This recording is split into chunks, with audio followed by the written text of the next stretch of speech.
नमस्कार साथियों, स्वागत है आरसीसी स्टडी ग्रुप में। और आज हम लोग पढ़ेंगे आर्हेनियस के अनुसार अम्ल क्या है और भस्म क्या है। आर्हेनियस के अनुसार अम्ल क्या है और भस्म क्या है ना। क्योंकि पिछले वीडियो में हम लोग कर चुके हैं कि अम्ल क्या है भस्म क्या है, लेकिन बॉयल के अनुसार था, वो इसके अनुसार था बॉयल के अनुसार। लेकिन एक अलग वैज्ञानिक था, है ना, उसने क्या कहा, मतलब कि अम्ल क्या है और भस्म क्या है। तो आइए हम लोग जानते हैं कि आर्हेनियस के अनुसार अम्ल और भस्म क्या है। तो भाई आपको पता होना चाहिए कि वैसा अम्ल, है ना, अगर आप कॉपी किताब लेकर बैठे हैं तो लिख सकते हैं। अगर आप कॉपी किताब लेकर बैठे हैं तो आप लिख सकते हैं बिल्कुल, क्योंकि इसका परिभाषा बोर्ड पर नहीं लिखेंगे, है ना। तो आप समझ सकते हो, कहता बच्चा कि वैसा अम्ल, है ना, वैसा अम्ल जो जल में घुलता है, वैसा अम्ल जो जल में घुलता है और क्या देता है बाबू, घुल करके H+ देगा। क्या देगा? H+ देगा। उसे क्या कहते हैं? अम्ल कहते हैं। ये कौन कहा? ये किसने कहा? आर्हेनियस ने कहा कि जो अम्ल, है ना, जल में घुलेगा और H+ देगा, उसी को क्या कहेंगे बच्चा? उसी को क्या कहेंगे? उसी को अम्ल कहेंगे। पता चला? अच्छा, एक चीज और, इसमें हमने बताया था पिछले वीडियो में कि प्रबल अम्ल क्या है, द्रुबल अम्ल क्या है, प्रबल भस्म क्या है, द्रुबल भस्म क्या है। तो हम आज यहां पर क्लियर करेंगे कि प्रबल अम्ल क्या है और द्रुबल अम्ल क्या है ना, प्रबल भस्म क्या है और द्रुबल भस्म क्या है। तो आपको पता चला कि वैसा अम्ल जो जल में घुल करके H+ देता है, वो क्या कहलाता है? अम्ल कहलाता है। किसके अनुसार अम्ल कहलाता है? आर्हेनियस के अनुसार। जैसे भाई एग्जांपल के बिना तो हम लोग को समझ में नहीं आएगा, तो आइए एग्जांपल देखते हैं। तो कहता है, देखो, जैसे मान लो कि तुम्हारे पास HCl था। क्या था बाबू? HCl था। क्या था? HCl था। और ले लो, अगर बता भाई कि HCl को अगर हम जल में डालेंगे, HCl को अगर हम जल में डालेंगे, है ना, किसमें डालेंगे? जल में डालेंगे, तो ये टूट जाता है H+ में, है ना, और Cl- में टूटता है। H+ में टूटता है और Cl- में टूटता है ना। अगर मान लो कि हमने ले लिया H2SO4, क्या ले लिया? H2SO4 लिया और यहां पर जल में इसको डाला, है ना, H2SO4 को जल में डाला, तो किस में टूटा भाई? H+ में टूटा। और SO4 किस में टूटा? वो माइनस में टूटा। किस में टूटा? माइनस में टूटा। आप इतना समझ रहे हो ना? बिल्कुल समझ रहे हो कि जब अम्ल को जल में डालते हैं तो H+ देगा, तब हम उसको क्या कहेंगे? अम्ल कहेंगे। किसके अनुसार कहेंगे? आर्हेनियस के अनुसार कहेंगे। HNO3, आप देखते चलो, सारे बात को अगर कॉपी निकाल कर बैठे हो तो इसको क्या करो, इसको नोट करते जाओ, है ना, क्योंकि बहुत इंपॉर्टेंट चीज हम बता रहे हैं कि आर्हेनियस के अनुसार अम्ल क्या है ना। H+ में टूटेगा और NO3 क्या बाबू टूटेगा? किस में टूटेगा? माइनस में टूटेगा। आप देख सकते हो कि यहां भी H+ मिला, यहां भी H+ मिला और यहां भी H+ मिलेगा, है ना। ये H+ दे रहा है, अतः हम कह सकते हैं कि E अम्ल है, A भी अम्ल है और A भी अम्ल है, क्योंकि यह जल में घुलकर क्या दे रहा है? H+ दे रहा है ना। तो जो H+ जल में घुल के देता है वो आर्हेनियस के अनुसार क्या कहलाता है बाबू? अम्ल कहलाता है। क्या कहलाता है? अम्ल कहलाता है। इतना बात क्लियर हुआ। और जैसे बहुत सारे अम्ल है, जैसे मान लो कि CH3COOH, अगर हम इसको तोड़ने की बात करें तो ये भी क्या चीज देता है? H+ देता है, H+ देता है। और CH3COO ये माइनस में टूटता है ना। ये भी H+ दिया। इसका नाम क्या था बाबू? इसका नाम था क्या? इसका नाम था मिथेनोइक एसिड। क्या था? इथेनोइक एसिड था, है ना। तो आप यहां पे देख सकते हैं, जैसे मान लो कि H2CO3 क्या है बाबू? H2CO3 है। अगर इसमें हम देखें तो क्या चीज में टूटेगा? H+ में टूटेगा और क्या? CO3 किस में टूटेगा? माइनस में टूटेगा। तो आप देख सकते हो, है ना, ये HH दे रहा है। तो मतलब वैसा अम्ल जो जल में घुलता है, वैसा अम्ल जो जल में घुलता है और H+ देता है, उसी को क्या बोलते हैं बच्चा? उसी को अम्ल कहते हैं। किसके अनुसार? आर्हेनियस के अनुसार, है ना। तो आप इस पूरा का पूरा आप देख सकते हैं, आप जितना भी एग्जांपल लिखा हुआ है सारा का सारा क्या तुम्हारा अम्ल है। अच्छा, एक चीज और आप सुनते चलिए, समझते चलिए कि ये तुम्हारा क्या है। अच्छा, इसमें क्या होता है? प्रबल अम्ल है और द्रुबल अम्ल है। तब प्रबल अम्ल किसे कहते हैं?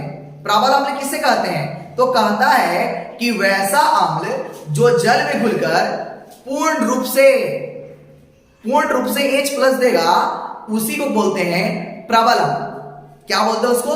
प्रबल अम्ल, है ना, जो अम्ल जल में घुल करके पूर्ण रूप से H+ नहीं देगा उसको क्या कहते हैं बच्चा, दुर्बल अम्ल।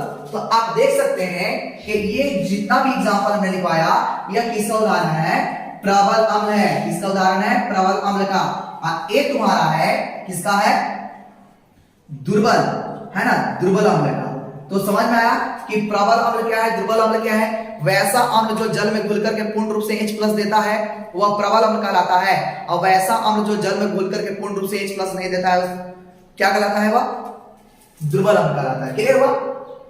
तो एक था किसका, अम्ल का डिफिनेशन, है ना, बात समझ में आया। एक चीज यहां पर और पढ़ लेते हैं, एक चीज यहां पर और पढ़ते हैं कि आपको पता होना चाहिए कि जब हाइड्रोजन आयन को, है ना, जब हाइड्रोजन आयन को जल के साथ अभिक्रिया कराते हैं, जब हाइड्रोजन आयन को जल के साथ क्या कराते हैं बाबू, अभिक्रिया कराते हैं, तो क्या बनता है बच्चा, ये बनता है हाइड्रोनियम आयन। H3O+ होता है, क्या होता है, हाइड्रोनियम, हाइड्रोनियम नियम क्या बाबू, आयन। बात समझ में आया कि जब हाइड्रोजन आयन को जल के साथ अभिक्रिया कराते हैं तो क्या बनता है, हाइड्रोनियम आयन। ये एग्जाम में एक बार क्वेश्चन पूछा गया है कि जब हाइड्रोजन आयन को जल से अभिक्रिया कराते हैं तो क्या बनता है। तो आपको बोलना पड़ेगा कि जब हाइड्रोजन आयन को जल के साथ अभिक्रिया कराते हैं तो क्या बनता है बच्चा, हाइड्रोनियम आयन बनता है। तो बिल्कुल कंप्लीट हो गया अम्ल क्या है, आर्गेनिक सोल्यूशन, है ना। अब हम लोग क्या देखेंगे, अब हम लोग देखेंगे भस्म क्या है, आर्गेनियस के अनुसार भस्म क्या है बच्चा। तो आइए जानते हैं। तो आपको पता है चला गया कि जिसमें H+ जो देगा वह क्या होगा, अम्ल होगा, और जो OH- देता है, जो OH- देता है वह क्या कहलाता है बच्चा, जो OH- देता है वह क्या कहलाता है, वह भस्म कहलाता है। क्या कहलाता है बच्चा, वह भस्म कहलाता है। जैसे मान लो कि हमने क्या लिया भाई, NaOH लिया। क्या लिया भाई, NaOH। आपको पता है कि इसका नाम क्या है, सोडियम हाइड्रोक्साइड। क्या है बाबू इसका नाम, सोडियम हाइड्रोक्साइड है। आपको पता होना चाहिए कि जब सोडियम हाइड्रोक्साइड को जब जल में डालते हैं तो Na+ में टूटता है और OH- में टूटता है। बात समझ रहे हो, जब सोडियम हाइड्रोक्साइड को जब जल में डालते हैं तो Na+ में और OH- टूटता है। ये जो OH- दे रहा है ना बाबू, यही तुम्हारा क्या इंडिकेट करता है कि आर्गेनियस संसार क्या है बच्चा, या भस्म है। तो भस्म समझ में आया कि जो जल में घुलकर, वैसा भस्म जो जल में घुल करके क्या देता है भाई, OH- देता है, OH- देता है, हाइड्रोक्साइड आयन देता है। वही तुम्हारा आर्गेनियस संसार क्या कहलाएगा, तुम्हारा आर्गेनियस संसार क्या कहलाएगा, क्षारक कहलाएगा। तो हम कह सकते हैं कि NaOH क्या है बाबू, क्या है, क्षारक है। किसके अनुसार, आर्गेनियस अनुसार, है ना। और ले लो जैसे KOH ले लो, है ना, पोटेशियम हाइड्रोक्साइड। इसको अगर हम जल में डालते हैं तो K+ में टूटेगा और OH किस में टूटेगा बाबू, माइनस में टूटेगा। किस में टूटेगा, OH- में टूटेगा, है ना, समझ लो। जैसे और मान लो कि कैल्शियम हाइड्रोक्साइड है बच्चा। क्या है बच्चा तुम्हारा, कैल्शियम हाइड्रा, क्या बाबू, कैल्शियम हाइड्रोक्साइड है। तो ये किस में टूटता है बच्चा, ये किस में टूटता है, ये टूटता है Ca+ में टूटता है बच्चा। किस में टूटता है, Ca+ में टूटता है ना। और क्या टूटता है, OH- में। इसमें टूटता है OH- में, लेकिन 2+ में टूटेगा ना। कितना टूटेगा, 2+ में टूटेगा, है ना। आप समझ सकते हो, यहाँ पर यहाँ प्लस कर दो, यहाँ पर 2 से बैलेंस कर दो, और यह देगा क्या, हाइड्रोक्साइड आयन देगा। ये कैल्शियम +2 होता है। तो आपको बिल्कुल समझ में आ रहा होगा कि क्षारक क्या है। अगर मान लें कि मैग्नीशियम हाइड्रोक्साइड की अगर बात करें, हम किसकी बात करें, मैग्नीशियम हाइड्रोक्साइड की बात करें, तो यह जल में घुलता है बच्चा। क्या घुलता है, जल में घुलता है। और जल में घुलने के बाद Mg+2 देता है, यानी Mg+2 देता है और 2OH दे रहा है माइनस, मतलब हाइड्रोक्साइड आयन देता है। क्या देता है बच्चा, हाइड्रोक्साइड आयन देता है। तो आपको समझ में आया होगा कि भस्म क्या है या क्षारक क्या है आर्गेनियस के अनुसार। तो आपको पता चला कि जो क्षारक जल में घुलकर OH- देता है वह तुम्हारा आर्गेनियस के अनुसार क्या कहलाएगा, क्षार कहलाएगा या क्षारक कहलाएगा।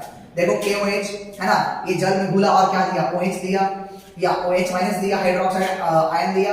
ये भी देख सकते हो क्या दिया, OH- दिया, है ना। और ये भी मैग्नीशियम हाइड्रोक्साइड को भी देख सकते हो, ये भी क्या दिया, OH- दिया।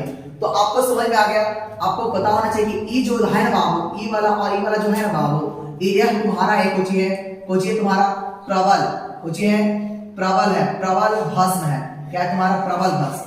ई तुम्हारा क्या है, तुम्हारा ध्रुवल, क्या है, ध्रुवल भस्म है। तो प्रबल अम्ल दुर्बल भस्म समझ में आया, प्रबल भस्म और दुर्बल भस्म समझ में आ रहा है कि वैसा भस्म जो जल में घुलता है, वैसा भस्म जो जल में घुलता है और घुलने के बाद पूर्ण रूप से, इस रूप से बाबू पूर्ण रूप से क्या देता है, पूर्ण रूप से OH हाइड्रोक्साइड माइनस देता है, वह तुम्हारा कहलाता है, तुम्हारा क्या कहलाता है, वह है ना क्षार कहलाता है या भस्म कहलाता है ना। आज जो है ना जो भस्म जल में घुल करके पूर्ण रूप से OH माइनस नहीं देता है, वह तुम्हारा क्या कहलाता है, दुर्बल भस्म कहलाता है। तो प्रबल अम्ल क्लियर, प्रबल भस्म क्लियर, प्रबल अम्ल क्लियर हो गया, अब दुर्बल अम्ल क्लियर हुआ, प्रबल भस्म क्लियर हुआ, दुर्बल भस्म क्लियर हो गया। H प्लस अगर देगा पूर्ण रूप से तो प्रबल अम्ल कहेंगे, H प्लस पूर्ण रूप से नहीं देगा तो दुर्बल अम्ल कहेंगे, अगर पूर्ण रूप से OH माइनस देगा तो क्या कहेंगे, उसको प्रबल भस्म कहेंगे, अगर पूर्ण रूप से OH माइनस नहीं देगा तो वह तुमको क्या कहेंगे बाबू, दुर्बल भस्म कहेंगे। क्या कहेंगे बच्चा, दुर्बल भस्म कहेंगे। आपको बिल्कुल समझ में आया होगा कि अम्ल और भस्म क्या है आर्हेनियस अनुसार। आई होप आप लोगों को बिल्कुल समझ में आया होगा, है ना। पूरा वीडियो देखने के लिए बहुत बहुत धन्यवाद, थैंक यू सो मच।